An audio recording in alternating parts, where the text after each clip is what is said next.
Jeg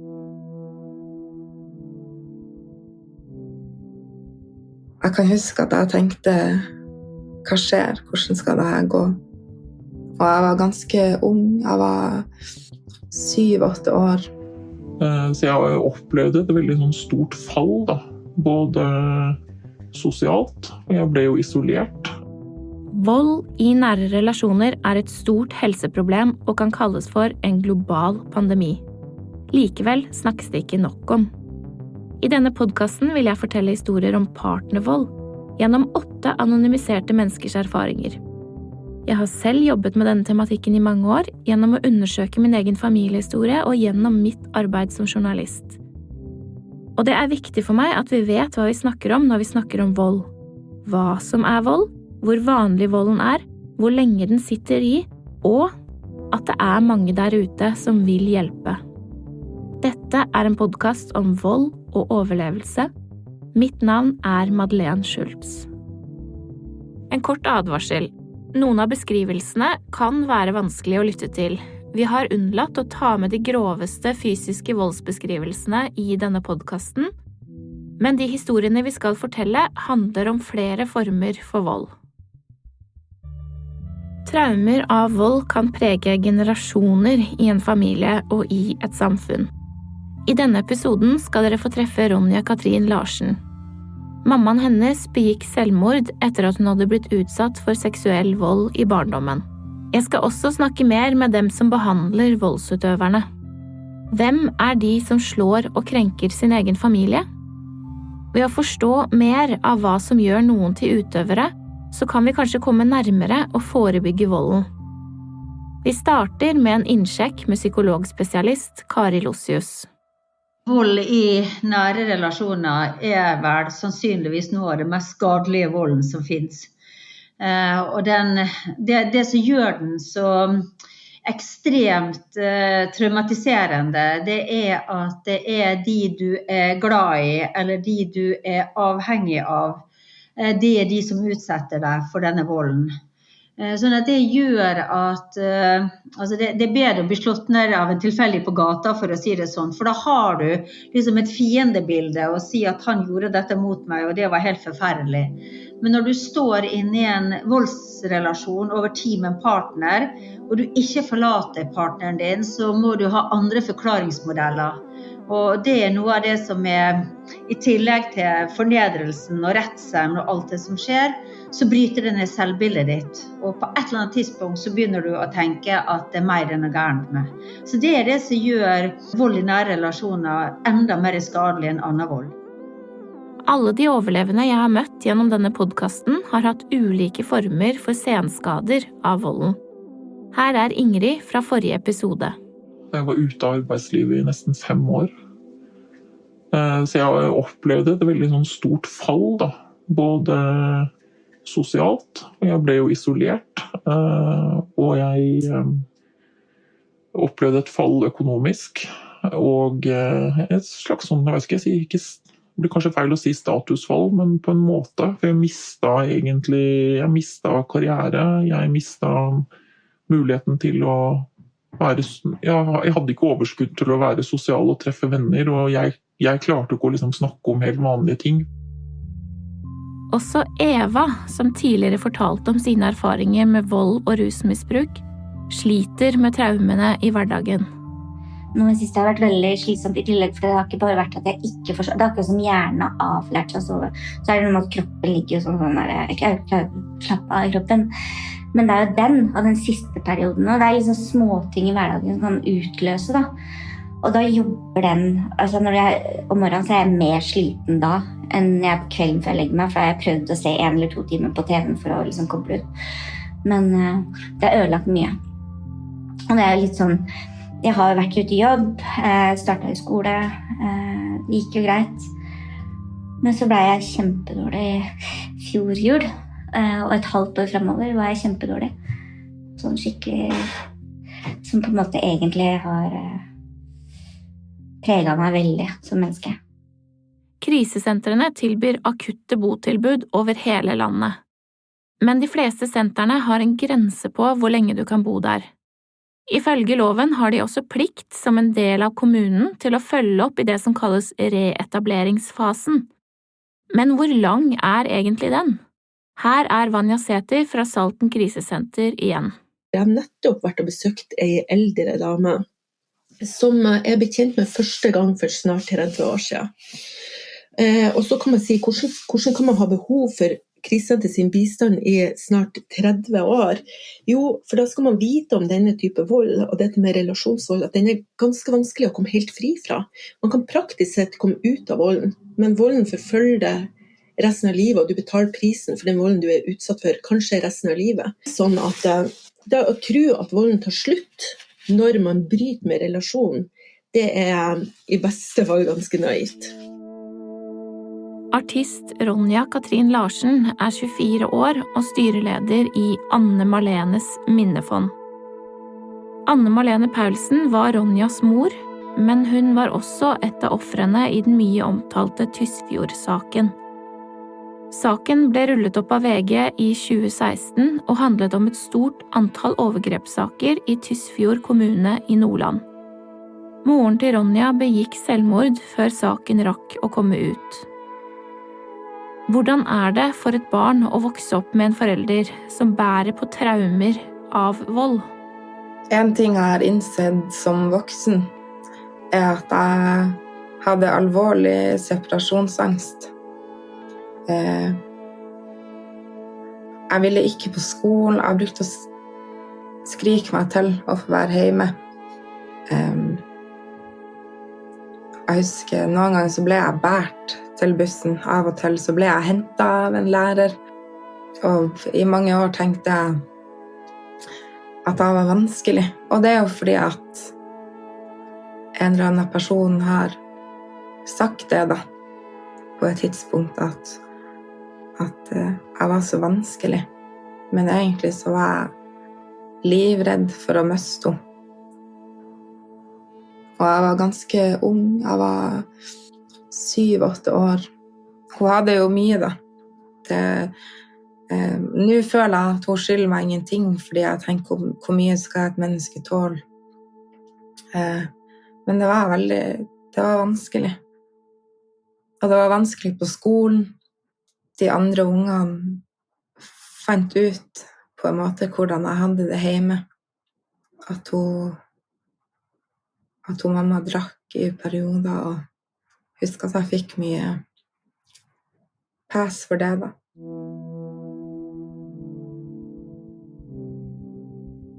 Vold kan ta flere forskjellige former som også kan gå over i hverandre. I Tysfjord-saken dreide det seg først og fremst om seksuell vold som rammet barn, men avtrykkene av å oppleve vold i nære relasjoner, altså traumene, er likevel ofte ganske like. Ronja har brukt mye tid på å forsøke å forstå det som skjedde med moren sin, og hvordan traumene hennes har påvirket Ronja igjen.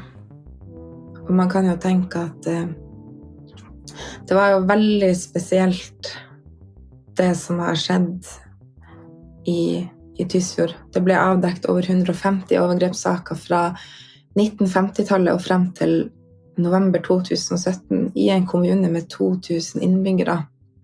Det er ekstremt.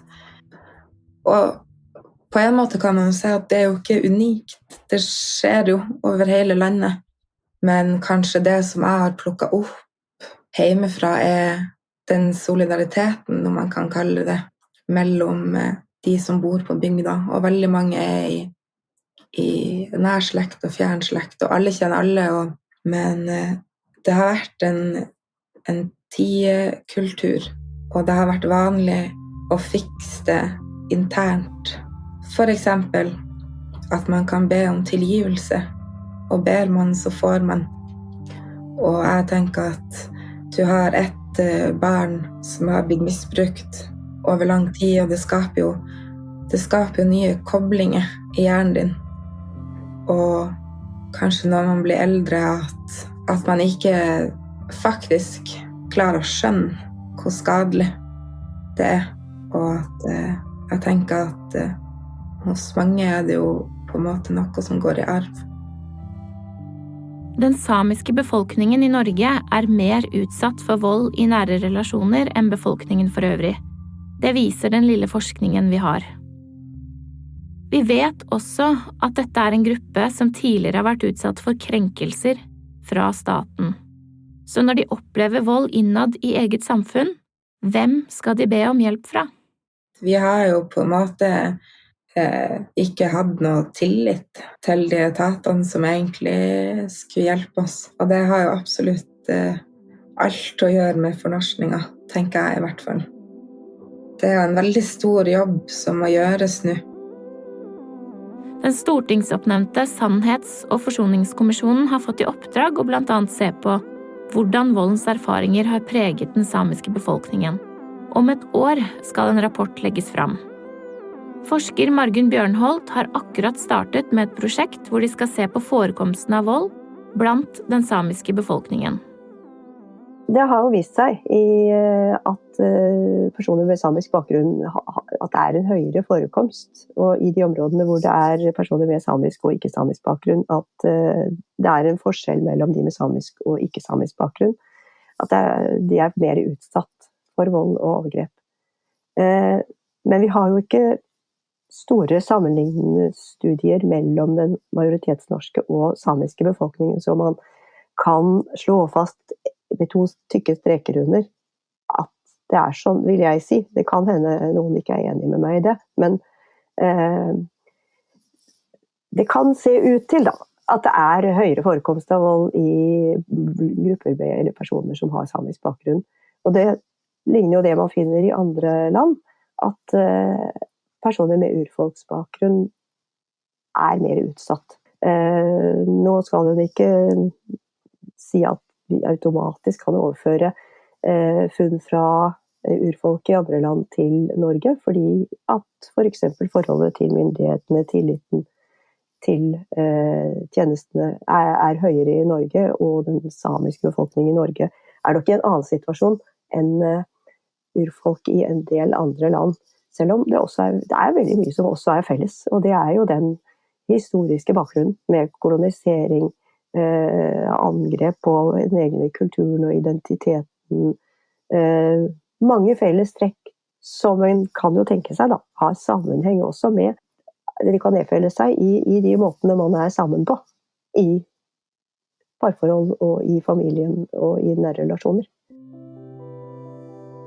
Og selv om Ronja Katrin mener at den interne tiekulturen var vesentlig for det som fikk skje i Tysfjord, så mener hun også at det noe annet som minst like viktig.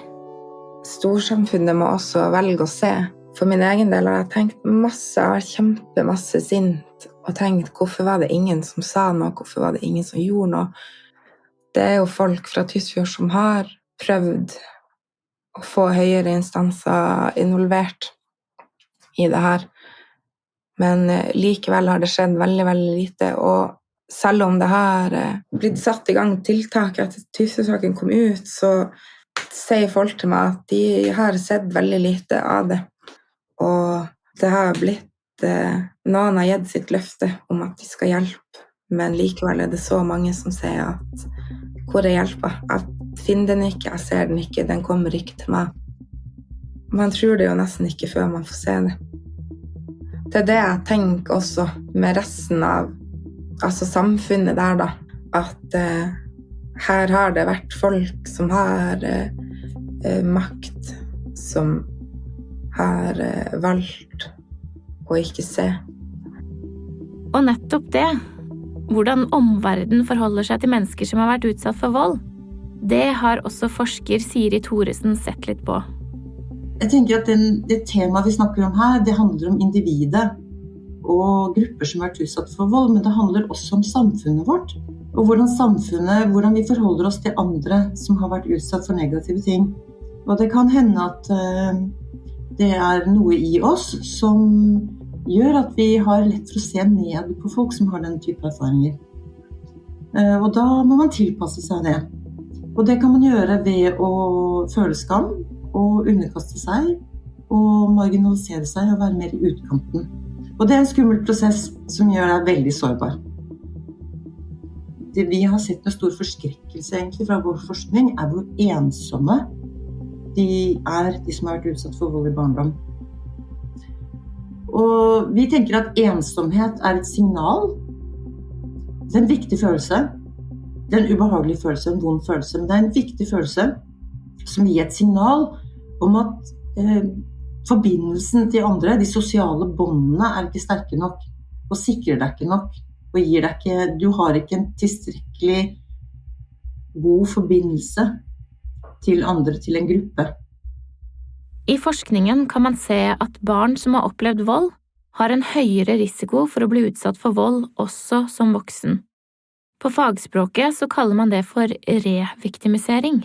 Reviktimisering, det betyr jo egentlig bare vold en gang til. I fagområdet her så brukes reviktimisering ofte som at det skjer vold, altså personer som har vært utsatt for vold i barndommen, at de opplever vold også i voksen alder. Og det en viktig ting, for at hvis vi tenker at vi skal hjelpe disse barna, så har jo de som hjelper de barna, de har jo mye å gjøre med å forholde seg til den volden som har foregått. Men det jo utrolig viktig at de som ansatt for å hjelpe barn, at de også tenker fremover, og at de tenker det å bygge sikkerhet rundt det barnet også i fremtiden. Yvonne Fondenes, som vi hørte fra i forrige episode, opptatt av at voksne som bærer på voldstraumer fra barndommen sin, må ta tak i disse, og ikke bare for egen del. Vi veldig mange voksne i dette samfunnet som bærer på egne traumer. Det ganske mange av oss. Og jeg mener at mange flere av oss må tørre å søke hjelp, selv om du på en måte tror at du håndterer det. For da kan du være mye bedre foreldre for dine egne barn. For hvis du går rundt livet ditt, altså det noe med å bryte den sirkelen. Og hvis du går og bærer på egne traumer, eller du har sånne triggere, eller voldsomme reaksjoner, eller et eller annet som gjør at du ikke helt i balanse, da, så kan du så lett på en måte overføre det til barna dine, eller gjøre at barna dine blir preget av dine egne traumer.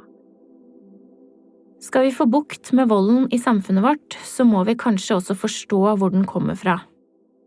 Bjørn Løvland i Stiftelsen Tryggere har jobbet med både voldsutøvere og sinnemestring i mange år. Jeg har jobbet som terapeut i en god del år, hatt sånn cirka 1000 personer i samtaler som alle sammen har slitt med sinne på en eller annen måte. Og de 1000 personer har på sett og vis vært veldig forskjellige. Det personer som har vært arbeidsledige, personer som har hatt veldig høy stilling, det personer som har slitt med økonomien, det personer som har hatt en veldig, veldig god og trygg økonomi. Men allikevel så tenker jeg det noen ting som går igjen. Og det ene at deler av årsaken til at de sliter med et sinne eller utøver vold, den finner vi tilbake i historikken. Det mange sier, det at når jeg blir sint, så akkurat sånn som mor eller far var. På en måte at det noe de har fått med seg hjemmefra. Og forskningen viser jo at mange av de som oppsøker for eksempel alternativ til vold, altså menn som oppsøker alternativ til vold, som har utøvd vold mot nåværende samlivspartner, selv har vært utsatt for vold en eller annen gang i barndommen sin. Det vel noe sånn som over 60% som har vært utsatt for fysisk vold. 50% har vært utsatt for psykisk vold eller andre former for psykisk mishandling, og 5% har vært utsatt for seksuell vold. Og hvis en sammenligner de tallene med normalpopulasjon blant norske gutter og menn, så det skyhøyt. Og så det ikke sånn at har en vært utsatt for vold i barndommen, så kommer en til å utøve vold som voksen. Men det allikevel en risikofaktor for å utøve vold som voksen. Jeg husker en av de første personene jeg hadde i samtale, han var en mann. Han bodde alene med 2 gutter. Gutterne husker ikke om det var 3 og 5 år, sånn cirka der. Og far satt i sofaen også på fotballkamp, og var veldig fotballengasjert da. Og så var det favorittlagene som spilte, og så tappte favorittlaget, eller dommeren dømte feil, eller noe sånt. Så far ble kraftig irritert og slo i bordet. Og det skjedde flere ganger. Og far tok kontakt med oss når han la merke til at sønnene begynte å reagere på samme måte. De smalt med døra, de slo i bordet, de kunne kaste ting. Og da så far at hans sinne hadde gått for langt. Barna hadde begynt å ta etter han. Barn blir preget av å være vitner til vold. Mange av Bjørns pasienter har disse erfaringene. Likevel frikjenner ikke ens egne traumer handlingene en utsetter andre for. Og akkurat det mener Bjørn Løvland er en viktig nøkkel for endring hos hans pasienter. Et begrep som er viktig når det gjelder vold, og det er ansvar. De har veldig ofte store vansker med å ta det hele ansvaret for det de selv har gjort. De legger hele eller deler av ansvaret over på andre. Sånn at det må komme dit at de må skjønne det at jeg er ansvarlig for mine egne følelser og mine egne handlinger. Og når de får tak i den ansvarsbevisstheten der, så tenker jeg at det er vesentlig for å få til endring. Like viktig som å spørre hvor volden kommer fra, er det å stille spørsmålene «Hva kan vi gjøre?» og «Hvem skal gjøre det?» I neste og siste episode skal jeg prøve å finne svar på akkurat det. Er du utsatt for, eller kjenner du noen som er utsatt for vold i nære relasjoner? Sjekk ut dinutvei.no, ring ditt kommunale krisesenter eller VO-linjen på 116 006. Denne podcasten er produsert eksklusivt av FILT for Psykologisk Institutt ved Universitetet i Oslo og Norske Kvinners Sanitetsforening. Research, manus og klipp ved meg, Madeleine Schultz. Produsent er Anne-Gerd Grimsby Haarr, og koprodusent er Ida Palin Bostadløkken.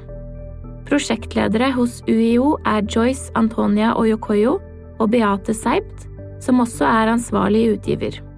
Takk til alle kilder som har delt sine historier og fagpersoner for å bidra med sin kunnskap. Podcasten er støttet av Stiftelsen Dam.